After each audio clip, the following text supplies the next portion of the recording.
Okay बच्चों, तो स्वागत है आप लोग का हमारे एक और न्यू क्लास में। तो आज है मेरा यूट्यूब पे फर्स्ट डे, मतलब फर्स्ट क्लास, और आज से मैं शुरू कर रहा हूँ हिंदी व्याकरण। और हम पढ़ाएंगे आज भाषा। आज हमारा पार्ट 1 है, भाषा पढ़ेंगे। अगले पार्ट में लिपि और दूसरे पार्ट में व्याकरण। इसके आगे और पार्ट आएंगे। फुल कोर्स होने वाला है हिंदी व्याकरण का। तो सभी लोग ज्वाइन कर लो, सब्सक्राइब करो जो नए हैं। अभी मेरा चैनल नया है, मैं यूट्यूब पे नया आया हूँ पढ़ाने, ठीक है। तो चलो शुरू करते हैं। मैं परिभाषा आज पढ़ना है, तो परिभाषा समझ लो भाई। पर भाषा, ठीक है। लिख नहीं पा रहा है, ठीक है, हो गया। पेन काम नहीं कर रहा था, सॉरी। भाषा, भाषा शब्द यहाँ से किया। भाषा शब्द संस्कृत के भाष धातु से बना है। भाषा शब्द संस्कृत के भाष धातु से बना है, मतलब भाषा किस धातु से बना है? संस्कृत के एक शब्द है भाष, जिसके भाष से बना है, ठीक है। भाष धातु संस्कृत का एक शब्द है, ठीक है। इसका मतलब होता है बोलना या प्रकाशित करना। इसका मतलब होता है बोलना या प्रकाशित करना, ठीक है। बोलना मतलब कि तुम जो भी बात बोलते हो, क्या है वो? भाषा है। तुम जो भी अपने अंदर के विचारों को किसी के सामने प्रस्तुत करते हो, क्या है? प्रकाशित है, ठीक है। जब भी तुम किसी से बोलकर अपने भाव को दूसरों को बताते हो, तो उसे बोलना और प्रकाशित का मतलब होता है कि अपने भाव और विचारों को प्रकाशित करना। मतलब समझ सकते हो, आपको आता होगा, ठीक है। उसके बाद है हर व्यक्ति अपने भाव और विचारों को प्रकट करने के लिए, ठीक है। यहाँ पे तो समझ गए होंगे। अब हर व्यक्ति अपने भावों और विचारों को प्रकट करने के लिए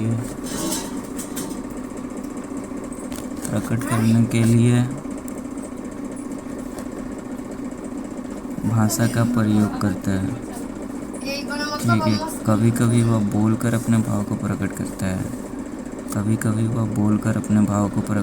और कभी कभी लिखकर। मतलब तुम लोगों ने देखा होगा कि तुम जैसे मैं जो बोल रहा हूँ, तो मैं अपने भाव को बोलकर प्रकट कर रहा हूँ, ठीक है। और जो लिख कर प्रकट करते हैं, जैसे ये सब चीज़ें लिखी हुई है, ये किसी ने लिख कर अपने भाव को प्रकट किया, ठीक है। नेक्स्ट, भाषा का जो तुम बोलोगे परिभाषा शुद्ध रूप से ये होगा अपने मन के भावों और विचारों को बोलकर या लिखकर दूसरों तक पहुंचाने। समझो, अपने मन के भावों और विचारों को बोलकर। तुम्हारे मन में कोई भाव और विचार है, उसको बोलकर या लिखकर ही किसी दूसरे को तुम बता सकते हो, और कोई तरीका नहीं है, ठीक है। तो अपने भावों और विचारों को बोलकर या लिखकर दूसरों तक पहुंचाने तथा दूसरों के भाव और विचारों को सुनकर या पढ़कर समझने के साधन को क्या कहते हैं? भाषा कहते हैं, ठीक है। समझने के साधन को भाषा कहते हैं। नेक्स्ट भाई, ध्येयत्वे, ठीक है। हर देश की अपनी भाषा होती है। जैसे हमारी देश की भाषा हिंदी है, और इसमें बहुत सारी भाषाएं बोली जाती है, पर राष्ट्रभाषा हिंदी है। हर देश की अपनी भाषा होती है। संस्कृत, हिंदी, अंग्रेजी, जर्मनी, फ्रेंच, चीन, रूस, जापान, अरबी, फारसी आदि सारांश की प्रमुख भाषाएं हैं संसार की, ठीक है। विश्व की भाषाओं में जनसंख्या के आधार पर, मतलब विश्व में सबसे ज़्यादा बोले जाने वाला भाषा चीनी भाषा है, मतलब जो चीन में बोला जाता है। उसके बाद सेकंड स्थान पर जनसंख्या, मतलब सबसे ज़्यादा बोले जाने वाला भाषा सेकंड स्थान पर है अंग्रेजी भाषा, जो कि सेकंड स्थान पर है। और तृतीय स्थान पर है, जो कि सबसे ज़्यादा भाषा बोला जाता है उसे कहते हैं सबसे ज़्यादा भाषा जो बोला जाता है उसे हिंदी बोलते हैं, जो कि तृतीय मतलब तीसरा स्थान पर है। ठीक है। भाषा का महत्व। नेक्स्ट, भाषा का महत्व। भाषा मनुष्य का एक अनिवार्य साधन है। मतलब कि भाषा मनुष्य का जीवन में हर रोज़ उपयोग होता है। मतलब तुम देख सकते हो, तुम बिना बोले कुछ कर नहीं पाओगे। मतलब भाषा का तुम्हारे जीवन में बहुत ही महत्वपूर्ण योगदान है। ठीक है। इसके बिना बोलना लिखना असंभव है। मतलब भाषा अगर नहीं हो तो तुम ना ही तो लिख पाओगे, ना ही तो इसके बिना ना तो बोल पाओगे ना ही लिख पाओगे। ठीक है। बोलना और लिखना असंभव है। ठीक है। विचारों को प्रकट करने एवं किए गए विचारों को समझने और ग्रहण करने के लिए भाषा अनिवार्य माध्यम है। मतलब तुम किसी की बातें सुनकर या तुम्हारी बातें कोई सुनकर ही वह समझ पाता है। अगर भाषा ना होता तो मैं तुम्हें ना समझा पाता और ना तुम समझ पाते। ठीक है। भाषा के अभाव की कल्पना बड़ी दुखदाई है। वस्तुत मनुष्य सामाजिक प्राणी है। मतलब मनुष्य क्या है, समाज से जुड़ा हुआ है, सामाजिक प्राणी है। व्यवहार में इसकी प्रतिपल आवश्यकता है। इसके बिना विचार विनिमय का कार्य नहीं हो सकता। भाषा के रूप। नेक्स्ट है भाषा के रूप। ठीक है। भाषा के मुख्यतः दो रूप होते हैं। पहला है मौखिक भाषा, दूसरा है लिखित भाषा। ठीक है। मौखिक भाषा किसे कहते हैं? देखो, मौखिक भाषा का मूल रूप मौखिक होता है। मतलब भाषा का सबसे ज़्यादा भाषा का उपयोग किए जाने वाला जो रूप है वो है मौखिक भाषा। ठीक है। तुमने देखा होगा, जैसे मैं बोल रहा हूँ तो क्या बोल रहा हूँ, मुख से बोल रहा हूँ। इसमें लिखा है ना, यह मुख से बोली जाती है। मतलब कि इसे मुख के द्वारा व्यक्त किया जाता है किसी दूसरे व्यक्ति को अपने भाव और विचारों को प्रकट करने के लिए। यह मुख्य रूप से बोली जाने वाली और कान से सुनी जाती है। ठीक है। इसकी ये कथी भाषा भी कहते हैं। इसे कथी भाषा भी कहते हैं। ठीक है। मौखिक भाषा में ध्वनियों का ध्यान रखा जाता है। ठीक है। मौखिक भाषा में क्या ध्वनियों का ध्यान रखा जाता है। जैसे वार्तालाप में ध्वनि मतलब समझ रहे हो, जैसे मैं भी बोल रहा हूँ, जैसे मैंने भी बोला मैं बोल रहा हूँ, तो तुम समझ गए मैं क्या बोलना चाहता हूँ। मैं बोल रहा हूँ। अगर उसमें मैंने बोला होता मैं नहीं बोल रहा हूँ तो तुम नहीं समझ पाते क्या बोल रहे हैं। ठीक है। जैसे में होता है वार्तालाप। मान लो तुम किसी से बात कर रहे हो, उसमें कोई शब्द मिस्टेक से बोल दिए तो हो सकता है वहाँ झगड़ा हो जाए या फिर कुछ भी हो सकता है। संदाव का मतलब होता है किसी को मतलब लिखना। ठीक है। तुम समझ सकते हो। वाद विवाद मतलब कि मान लो कहीं पे झगड़ा हो रहा है, वहाँ पे कोई तुमने गलत शब्द का प्रयोग कर दिया, तुम्हारी ध्वनि ध्यान में नहीं रही, तो वहाँ पर और भी वाद विवाद बिगड़ सकता है। कहानी या कोई घटना सुनाना आदि। मान लो किसी बच्चे को तुम कहानी सुना रहे हो, जैसे मैं बोल रहा हूँ, अगर मेरी ध्वनि गड़बड़ हो रही है, अभी हो रही होगी क्योंकि मेरा फर्स्ट क्लास है, इसलिए कोई बात नहीं, सुनो, आगे जाके ठीक हो जाएगी। ठीक है। कहानी का कोई घटना सुनाना। किसी बच्चे को अगर तुम कहानी सुना रहे हो, जैसे मैं सुना रहा हूँ, मेरे से अगर मिस्टेक हुआ तो मेरे को तुम बोलोगे। ठीक है। मान लो तुम किसी को कहानी सुना रहे हो तो कहानी की कोई भी ध्वनि, जैसे मान लो वह एक पेड़ है, अगर तुमने वहाँ बोल दिया वह एक पेड़ था, तो उसमें था और है, इन दोनों में फ़र्क हो जाता है ना, इससे वाक्य में फ़र्क पड़ता है। ठीक है। शब्द बदल सकता है ध्वनि के कारण। ध्वनि का जीवन में बहुत महत्वपूर्ण योगदान है भाई। उसके बाद हो गया ये अब आते हैं लिखित भाषा पर। लिखित भाषा, ठीक है, वर्ण विचार या भावों को प्रकट किया जाता है। वर्ण विचार, जब विचारों या भावों को लिख कर प्रकट किया जाता है, मतलब तुम, जैसे मैं अपने भावों और विचारों को बोल कर प्रकट कर रहा हूँ, लेकिन लिखे हुए चीज़ों पर प्रकट कर रहा हूँ। तुम अपने भावों को लिख कर किसी को दोगे तो क्या कहलाएगा? लिखित भाषा कहलाएगा। उसे ही लिखित भाषा कहते हैं, ठीक है।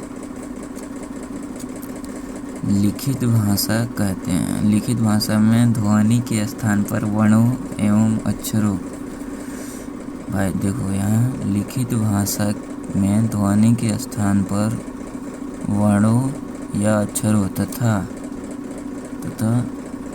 मात्राओं का ध्यान रखा जाता है। वहाँ पर ध्वनि का ध्यान रखा जाता था, यहाँ क्या है, मात्राओं का ध्यान रखा जाता है। जैसे पत्र में अगर यहाँ त्र की जगह त होता है तो पत्र, मतलब समझ नहीं पाता क्या लिखा है भाई, दूसरा बंदा समझ नहीं पाता, तो मैं लिखना था पत्र, लिखा गया पत्र, तो कैसे समझेगा अगला बंदा? नहीं समझ पाएगा। यही होता है भाई लिखित भाषा और मौखिक भाषा दोनों में भाई है, ठीक है। जैसे पत्र हो गया, निबंध हो गया, कहानी हो गया, घटना हो गया, वर्णन हो गया, आदि हो गया। बोल और राष्ट्रभाषा। बोल और राष्ट्रभाषा आगे पढ़ेंगे। नेक्स्ट है बोल और राष्ट्रभाषा। बोली, अब बोली किसे कहते हैं? जैसे मैं बोल रहा हूँ तो बोली क्या है वह समझते हैं, ठीक है। किसी सीमित विशेष में बोले जाने वाली, किसी सीमित क्षेत्र विशेष में बोले जाने वाली भाषा बोली कहलाती है। मतलब किसी सीमित क्षेत्र, जैसे मैं हूँ बिहार से, तुम कहीं और से देख रहे होगे मेरे को, हो सकता है बिहार से देख रहे हो। बिहार क्या है? हिंदुस्तान में एक सीमित क्षेत्र में है, ठीक है। बिहार पूरे भारत में नहीं है, एक छोटे से सीमित क्षेत्र में है। तो बिहार में क्या बोला जाता है? हिंदी और भोजपुरी, ठीक है। और भी बहुत सारी भाषाएं बोली जाती है, पर बिहार भोजपुरी के लिए प्रसिद्ध है, भाषा बोली जाती है, ठीक है। भोजपुरी के लिए प्रसिद्ध है और कुछ दूरी के अंतराल के बाद बोली बदल जाती है। जैसे तुम बिहार के बाहर जाओगे, उत्तर प्रदेश हो गया, मध्य प्रदेश हो गया, आगे जितने भी राज्य हैं उसमें जाओगे तो अलग अलग भाषाएं बदल जाएंगी। बिहार के आगे जाओगे मान लो उत्तर प्रदेश में, तो वहाँ पर भी सेम मिलेगा। मध्य प्रदेश में जाओगे बदल जाएगी, ठीक है। भाषाएं बदलती रहती है, कुछ सीमित क्षेत्र तक ही उसकी भाषा होती है। जैसे मेरा है, मैं बिहार से हूँ तो मेरा भाई भोजपुरी है, हमें भोजपुरी आती है, ठीक है। सॉरी, थोड़ा बहुत लाइन गलत हो रहा होगा। कहा भी गया बोली बदल जाती है, ठीक है। ये लाइन थोड़ा गलत है, कहा भी गया है, इसको इग्नोर करो। राष्ट्रभाषा, जो भाषा, आइए देखो, राष्ट्रभाषा जो भाषा किसी राष्ट्र के अधिकांश लोगों के द्वारा बोली जाती है। राष्ट्रभाषा किसी राष्ट्र के अधिकांश लोगों के द्वारा बोली जाती है। जैसे हमारे भारत है, इसमें सबसे ज़्यादा बोले जाने वाली भाषा क्या है? हिंदी है।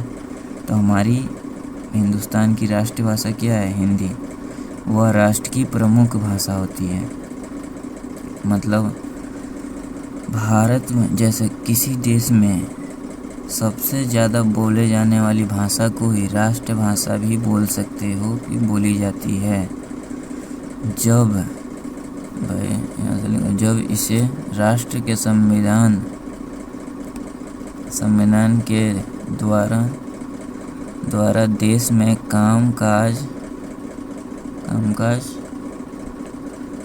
के लिए स्वीकार कर लिया जाता है, तब यह राष्ट्रभाषा हो जाती है। समझो, जब इसे राष्ट्र के संविधान के लिए काम के लिए स्वीकार कर लिया जाता है। जैसे भारत में बहुत सारी भाषाएं हैं, पर सबसे ज़्यादा क्या बोली जाती है? हिंदी। तो हिंदी भाषा सबको पसंद है, मतलब सबसे ज़्यादा बोली जानी भाषा है। तो मान लो किसी को भोजपुरी आ रही है, किसी को हिंदी आ रही है, तो हिंदी वाले को मान लो किसी को मराठी आती है, किसी को भोजपुरी आती है, लेकिन उन दोनों को हिंदी भी आती है, क्योंकि वो जिस देश में है उसका राष्ट्रभाषा क्या है? हिंदी। ठीक है, हिंदी आती ही है। ठीक है, मान लो वो मराठी से बात करेगा और ये भोजपुरी से, तो समझ नहीं पाएंगे, लेकिन राष्ट्रीय भाषा अगर होगा तो दोनों का बातचीत समझ लेंगे ना। वैसे ही राष्ट्रभाषा हमारा हिंदी है। ठीक है, तब यह राष्ट्रभाषा हो जाती है। ठीक है, यहाँ पे वही लिखा है, हिंदी भारत की राष्ट्रभाषा है। जो मैं अभी बोला, हिंदी भारत की राष्ट्रीय भाषा है। देश में इससे बोलने वाली सर्वाधिक जनसंख्या है। भारत के संविधान में इसे राष्ट्रभाषा की पदवी मिली है, ठीक है, गलत लिखा है वहाँ पे, पद्धति मिली है। अतः हिंदी ही हमारी राष्ट्रभाषा है। ठीक है, तो आज का क्लास होता है ख़त्म। मिलेंगे अगले पार्ट में। जो भी चैनल पर नया हो सब्सक्राइब कर लो। हम हिंदी व्याकरण का फुल कोर्स डेली डालेंगे। क्लास हर सुबह दोपहर को जाएगा, लगभग 11 बजे के आसपास, 12 बजे के आसपास। ठीक है, ओके, बाय।